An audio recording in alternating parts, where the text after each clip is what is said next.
Hey guys, today I'm going to show you how to download a projector app for your device so you can mirror your phone screen to your wall and stuff. So it works on iOS and Android, but it's not in the App Store, but I'm going to show you guys how to download it. So basically there's a site right here.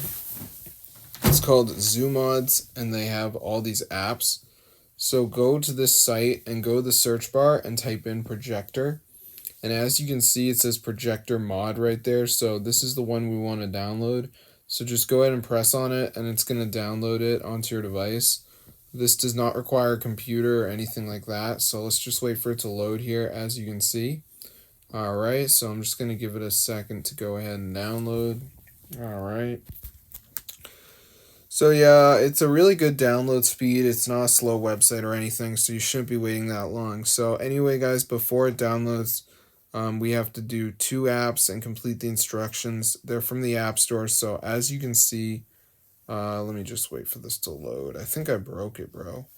So I was trying so hard to get it to work. Okay, here it is. So as you can see, it says Projector Mod Installer, please install some apps. So this is because additional files are required for the mod to run. So as you can see, we got 4 apps here. We just got to choose 2 of them. So TikTok says run for 30 seconds. Family Island says down to complete level 10. So just pick whichever app you want and press tap to install. It should work. Oh, I probably broke the page though. So let me just reload it. So yeah, you just press tap to install. It will take you to the App Store. As long as you read the instructions on the app, you should be all set, guys. So that's how you get the Projector app on your device. Make sure you do 2 of them, and you will get it installed, guys. It's super cool. Fully works. I've tried everything, guys. It's the only way to get it, and it's super updated. So I'm going to see you guys in another video. So be sure to subscribe to the channel, and peace out, bro.